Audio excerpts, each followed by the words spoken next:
Hey, Shalom, Markins, Rakam, Kapashim, Jim, Aslan, giving all praise, honor, and glory to Yahweh, Ba'ashem, Yahweh Shai, Ba'ashem, Chak Want to say double honors unto the elders, and honors out there to the hopeful that pushing his truth and all sincerity. Back again with another video. Got this article up here from Newsweek.com. It says, as NATO grows, China and Russia seek to bring Iran, Saudi Arabia into the fold. Just things are developing, you know, and it's all pursuant to the prophecies that are written in these scriptures, man. I'm gonna focus on Ezekiel 38 here, because Gog and Magog, which represents Russia in the scriptures, right, said that they would align themselves with, certain other nations, man. Because we know NATO is the beast. The EU, NATO, the EU is the beast in the scriptures. Okay, they're forces, right? And America is the spearhead, the top nation in NATO. All right, so they got a mighty company of nations with them, with mighty armies and arsenals, or weapons and stuff, right? And as mighty, as big as Russia is, and as many nukes that they got and all that kind of stuff, right? They're not really on equal footing with NATO, largely due to America. But all those European nations that are, you know, um,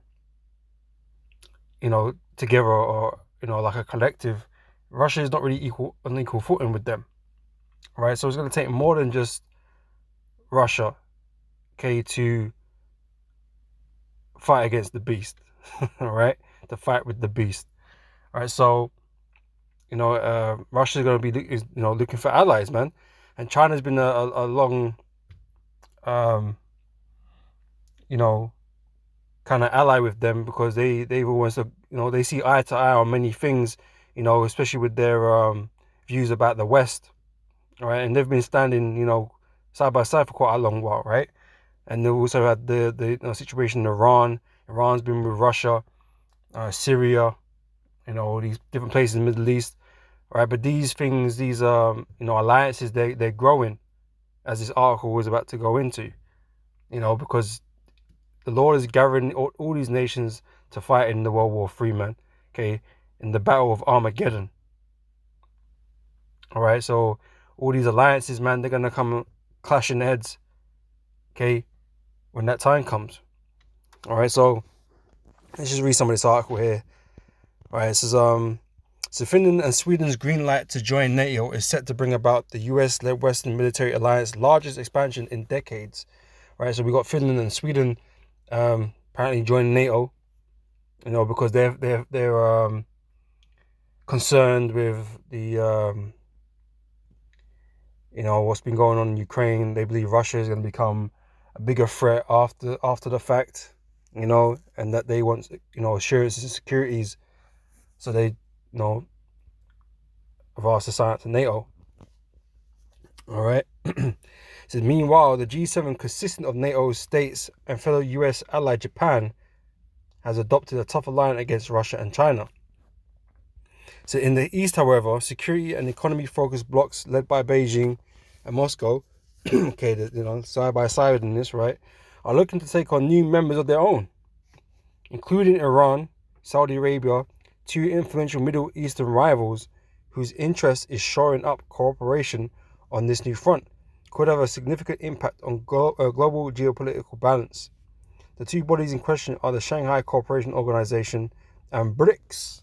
Okay, we mentioned BRICS a lot, concerning this, right? Because the BRICS nations are, the up and coming world economies, right? Because we know, the West, is on its way down, and you've got emerging economies, that are rising up now, okay, looking to take, a slice of the pie, right? So, and these BRICS nations are Brazil, Russia, India, what was that one? What was the C? China, and what was the S now? I forget this one. Well, it's probably going to mention it.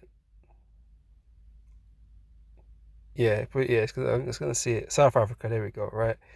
So yeah, let's read on, right? So they're up and coming economies, you know, and so they're being looked at as like the future, right? So Russia and China doing all these deals with one another, they're all gonna grow, right? The markets are gonna grow, and people are gonna make money, and all this whatever, all right? So they ain't gonna be looking, or ain't gonna need to look towards America to make money no more, or Europe to make money no more. They got these other nations with, especially like India, China. They got millions and billions of people, right? And so there's a large markets over there that they could be doing trade with, and alliances with, right? But anyway, this is the former was established in 2001 as a six-member political, economic, and military coalition, including China, Russia, and the Central Asian states of Kazakhstan, Kyrgyzstan, and Tajikistan, both recruiting South Asian nemesis India and Pakistan in 2017, while the latter is a grouping of emerging economic powers. Okay, these are the BRICS now, originally consisting of Brazil, Russia, India, and China, upon its inception in 2006, and including South Africa in 2010. So the BRICS and the SCO share one important ideology quality. They are both focused on multipolarity, and their summits have even been held back to back with one another at times. Both are angling to act as force multipliers for this drive of multipolarity to help along with alternatives, i.e. in currency or banking.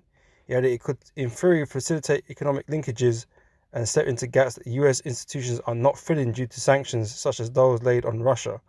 Right, so they're kind of like wanting to do their own thing, and they're moving away from the traditional system that's been set up in the world, as America as the lead, Since Iran's already a SCO observer began its formal membership ascension process amid the latest leaders summit in September. On Monday, the Iranian foreign ministry announced that the Islamic Republic would also seek to join BRICS. All right.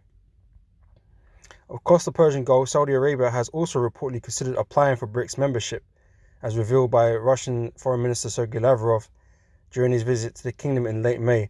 The announcement follows Saudi Arabia joined Argentina, Egypt, Indonesia, Kazakhstan, Nigeria, Senegal, Thailand, and the United Arab Emirates as China's invitation for a BRICS Plus discussion, after which Chinese Foreign Ministry spokesperson Wang Wenbin announced members had reached consensus on the BRICS expansion process.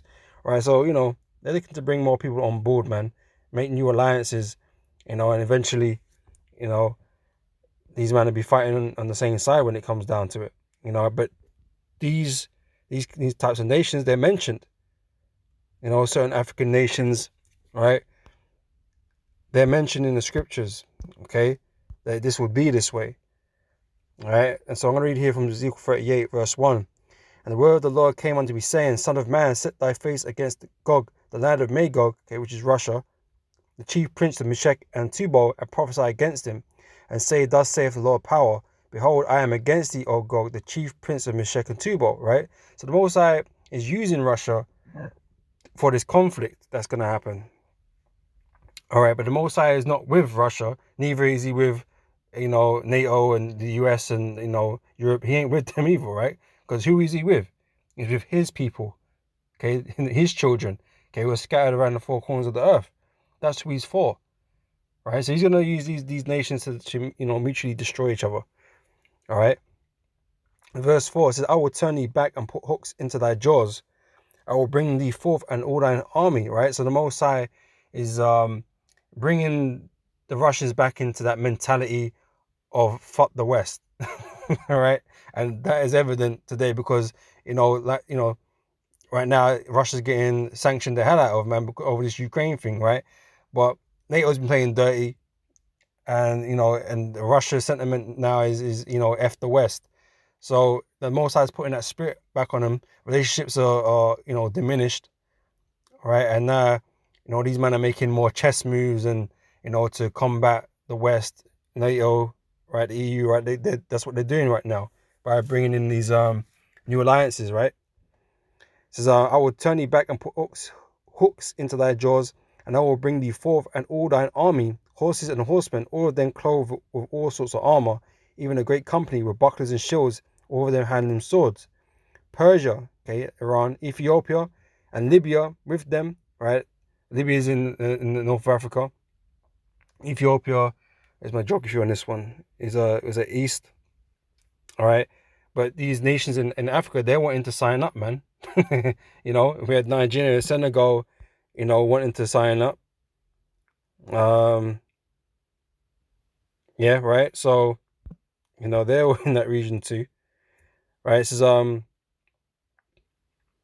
of them with shield and helmet, Gomer and all these bands, the house of Togarmah of the north quarters, and all these bands and many people with thee, right? And I believe that's, you know, that's in the region of Turkey, right? Which is also close to Kazakhstan, and, you know, if I remember correctly, my geography, right?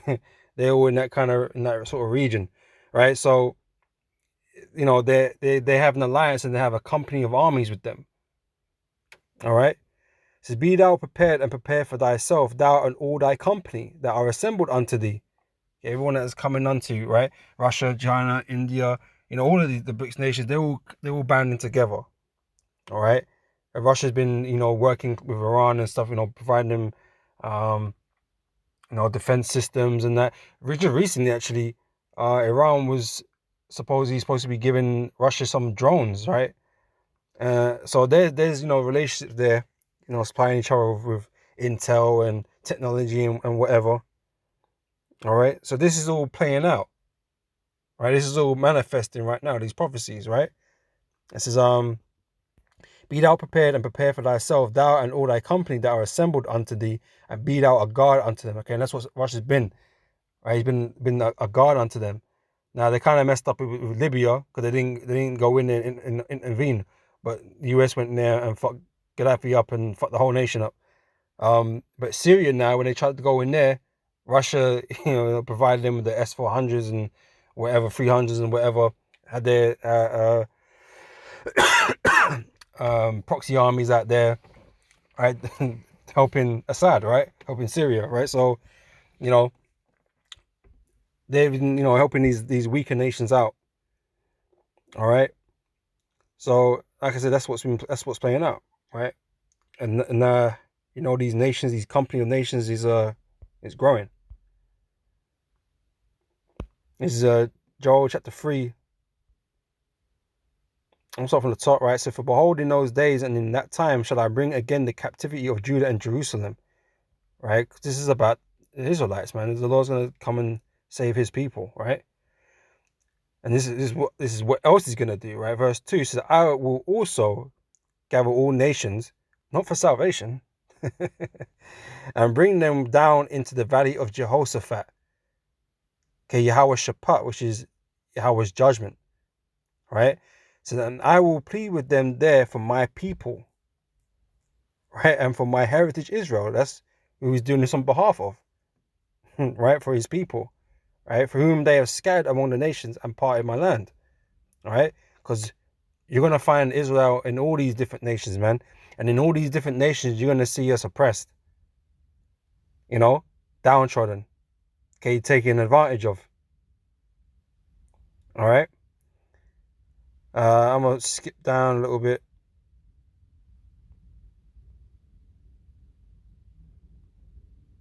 Verse 9 says, proclaim ye this among the Gentiles, okay, the other nations. Prepare war.